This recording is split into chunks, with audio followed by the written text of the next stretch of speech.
Il vaut mieux être respecté qu'être aimé. Dans ce podcast, je vais t'expliquer comment te faire respecter dans tes relations et comment arrêter d'être sans cesse dans des situations où les gens abusent de toi, abusent de ta gentillesse, te manquent de respect, te prennent vraiment à la légère et où tu as le sentiment sans cesse de ne pas être pris au sérieux.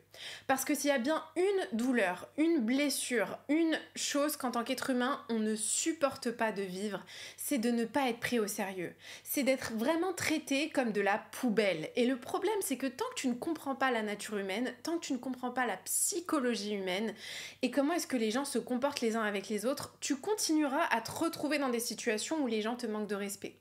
Parce que si t'es comme moi, et il y a de fortes chances que tu le sois si tu m'écoutes, t'es probablement quelqu'un de très empathique, de très sensible, qui a un grand cœur, qui a envie d'aider les gens, qui ressent leurs douleurs, leurs problèmes et qui a envie de les secourir, qui a envie de les sauver. Le problème, c'est que si t'apprends pas à maîtriser ta gentillesse, à maîtriser ton empathie et à pas la laisser prendre le dessus sur toi, tu continueras à te retrouver dans des schémas et dans des situations où, sans t'en rendre compte, tu attires à toi des personnes qui vont venir aspirer tes ressources. Pour ceux qui me connaissent pas, je m'appelle Mariam Gaderi, bienvenue dans le podcast Welcome Home.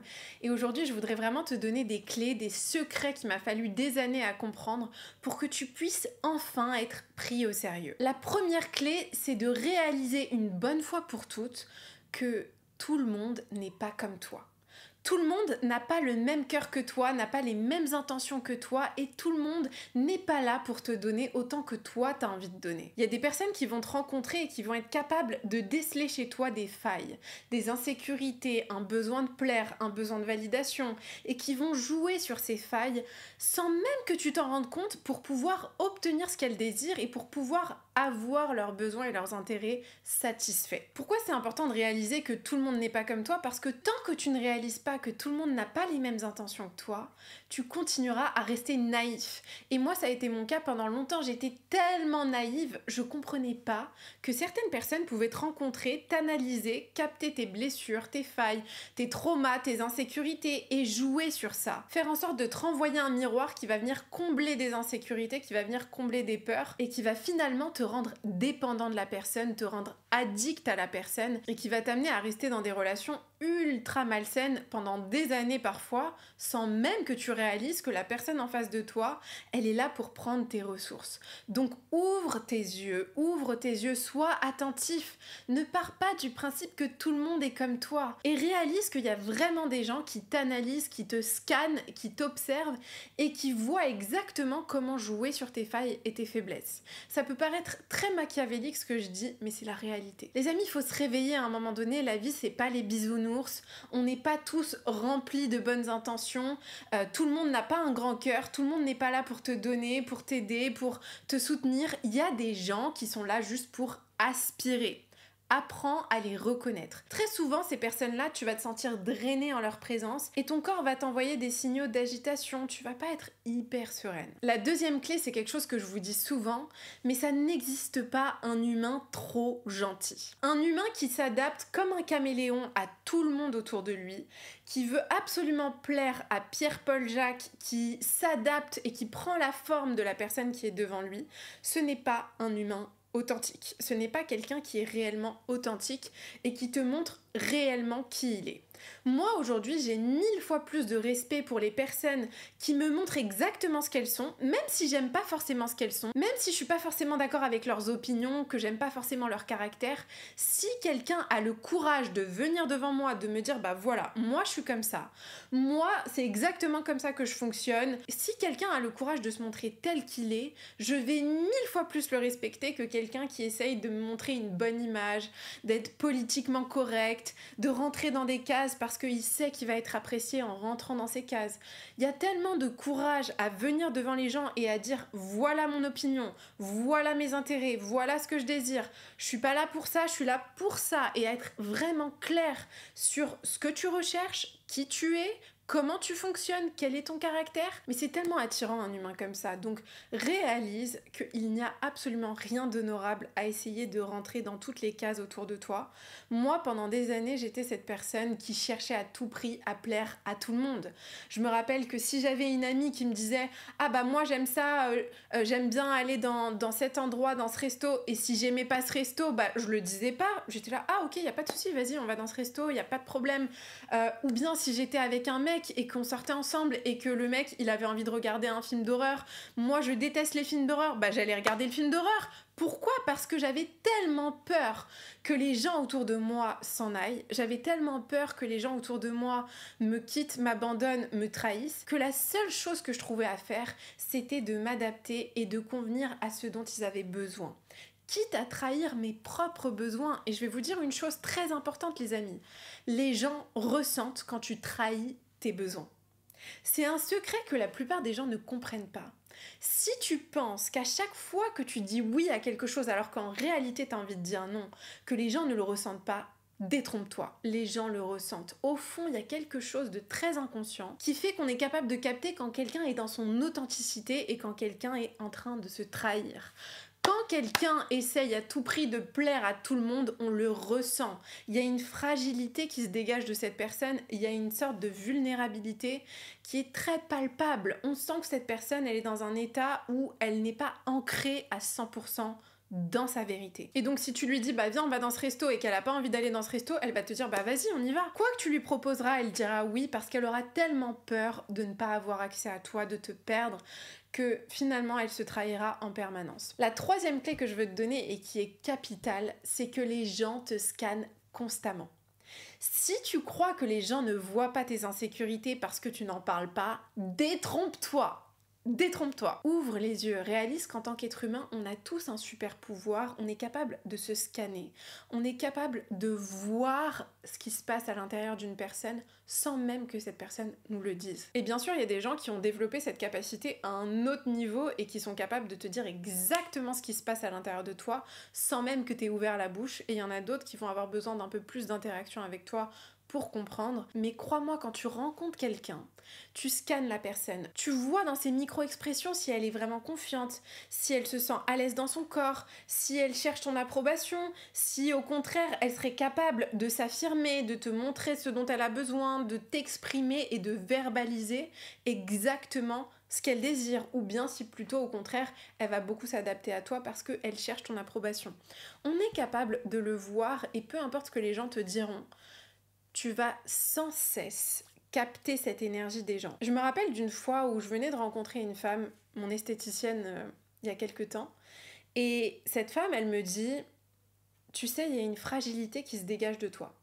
T'es très solaire, t'es très lumineuse, mais je sens que t'as besoin de plaire aux gens. Je sens que t'as besoin que les gens te regardent, que les gens t'apprécient, que les gens t'aiment. » Et elle me dit mais fais attention parce que c'est quelque chose qu'on peut sentir. Et il y a des gens qui utiliseront ça à leur avantage. Il y a des gens qui joueront sur cette fragilité. J'avais aussi un autre ami qui m'avait dit une fois, je me rappelle, il y a peut-être 1 an et demi, j'étais au téléphone avec lui et il m'a dit « Oh, t'es trop belle sur cette photo, waouh, qu'est-ce que t'es belle et tout ». Et je me rappelle que j'avais réagi en lui disant « Mais oh, merci beaucoup, etc. Ça me touche trop, machin, etc. » Et il m'a dit quelque chose qui m'a marqué. Il m'a dit « Mariam, tu sais, là je sens que tu manques de confiance en toi parce que je sens à quel point t'avais besoin d'entendre ce compliment. » Il me dit « Je sens à quel point t'avais besoin d'entendre ce compliment. » Et au moment où il me dit ça, bam, ça me fout une claque. Et ça, c'est pour ça aussi que j'adore avoir des amis hommes, parce que très souvent, mes amis hommes, ils vont beaucoup plus me dire la vérité en pleine face que mes amies femmes, où elles vont être un peu plus douces, un peu plus délicates. Et parfois, t'as besoin d'être confronté brutalement à cette réalité pour que tu puisses te dire « Mais c'est vrai, il a raison. » J'étais tellement dans un état de fragilité intérieure où j'avais besoin de n'importe quelle miette qu'on allait me donner de validation, de confirmation, de compliments, d'amour, de reconnaissance. Et s'il me l'avait pas dit de manière aussi claire, aussi frontale à ce moment-là, j'aurais pas pu m'en rendre compte et vraiment regarder à l'intérieur et me dire « Mais Mariam, est-ce que tu te donnes à toi-même en ce moment cette validation, cet amour, cette reconnaissance dont tu as besoin ?» Et la réponse, c'était non. Donc forcément, j'allais la chercher à l'extérieur. Et forcément, les gens allaient le ressentir autour de moi. Et qu'est-ce qui se passe quand tu es dans cet état-là? Et c'est le 4e point que je veux partager avec toi, c'est que si tu n'apprends pas à te nourrir toi-même de ce dont tu as besoin, tu seras sans cesse l'esclave du monde extérieur pour te le donner. Si tu n'apprends pas à être ton propre refuge, ta propre maison, à te donner la validation, l'amour, la confirmation dont tu as besoin, tu seras sans cesse affamé devant les autres et tu prendras n'importe quelle miette que quelqu'un aura la décence de te donner. Tu deviendras immédiatement dépendant et addict de personnes qui te donneront des petites miettes, des petites broutilles d'attention parce qu'au fond de toi, tu ne sais pas te le donner à toi-même.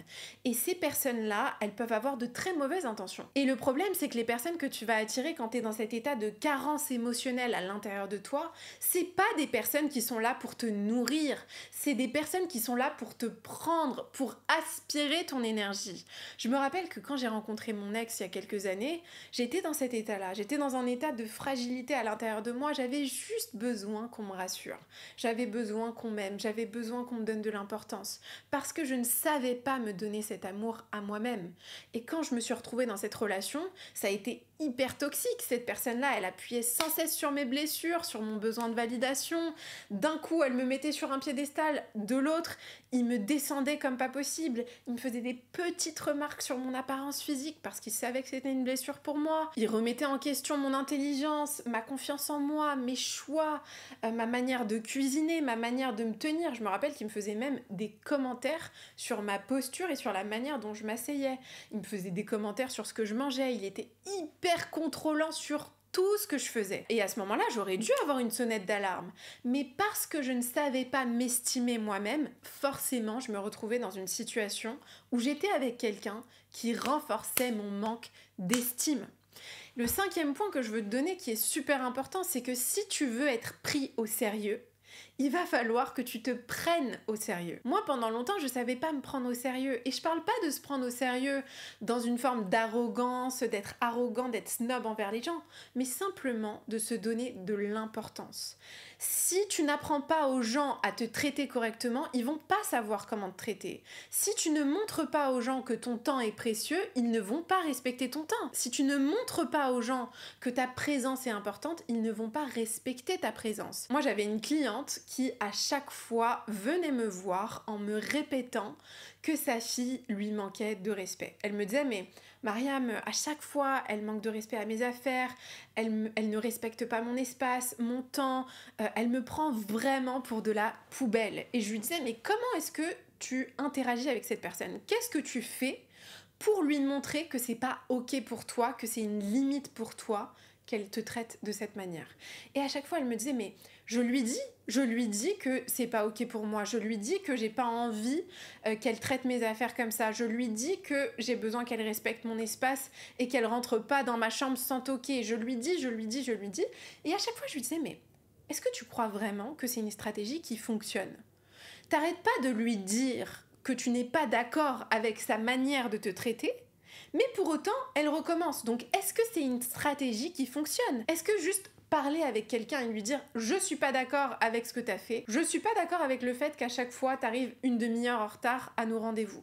Je suis pas d'accord avec le fait que tu rentres dans ma chambre sans toquer. Je suis pas d'accord avec le fait que tu me ghostes. Je suis pas d'accord avec ça. » Ou avec si, est-ce que tu penses vraiment que simplement dire les choses suffit? Pour que tu te fasses respecter, pour que les gens te prennent au sérieux, il faut qu'ils comprennent que tu te prends au sérieux, que tu te donnes de la valeur, que tu te donnes de l'importance. Et comment est-ce que concrètement, tu démontres aux gens que tu te donnes de l'importance? Tu démontres aux gens que tu te donnes de l'importance en leur retirant l'accès à toi quand ils continuent à te manquer de respect et à ne pas donner de l'importance à qui tu es. Si à chaque fois qu'une personne ne te donne pas d'importance, tu continues à lui donner accès à toi, tu l'éduques et tu lui apprends à continuer à ne pas te donner d'importance et à te manquer de respect. En revanche, si tu lui prives l'accès à toi, si tu lui montres que c'est un privilège d'avoir accès à toi, d'avoir accès à ton temps, à ton énergie, à ta présence, crois-moi, elle y réfléchira à 2 fois avant de se comporter de la même manière. Elle ne réitérera pas les mêmes comportements parce qu'elle saura qu'il y a des conséquences douloureuses à ça. Mais s'il n'y a aucune conséquence à te manquer de respect, pourquoi est-ce que cette personne changerait. L'être humain change de comportement quand la douleur de continuer à avoir le même est beaucoup plus importante que l'inconfort de changer. Donc c'est vraiment important de comprendre qu'on montre sans cesse aux autres l'exemple de savoir comment nous traiter. Moi, pendant des années, à chaque fois que quelqu'un se comportait mal avec moi, j'avais cette empathie, cette gentillesse. Je disais, mais non, mais le pauvre, il a vécu ce trauma. Mais la pauvre, ah, mais c'est dur pour elle en ce moment. Elle vit ça, elle vit ci. Et j'avais sans cesse de la compassion pour les autres et jamais pour moi. J'avais jamais de compassion pour Mariam. Je ne prenais jamais en compte les besoins de Mariam. Par contre, j'étais la reine pour prendre en compte les besoins des autres. Si quelqu'un s'était mal comporté avec moi, avait trahi ma confiance, m'avait manqué de respect, m'avait mal parlé, peu importe ce qui se passait, j'avais toujours une bonne raison de justifier son comportement. En revanche, j'étais impitoyable avec moi-même. Si moi je faisais une erreur, j'étais incapable de me pardonner. J'espère que ce podcast t'a inspiré et le plus important, c'est que t'implémentes ce que t'entends dans ce podcast. C'est que réellement dans ta vie quotidienne, tu mettes en place ce que t'apprends. Parce que n'oublie pas une chose, c'est une très belle qualité d'avoir de l'empathie. C'est très très beau d'être bienveillant, d'être généreux, de vouloir aider les autres.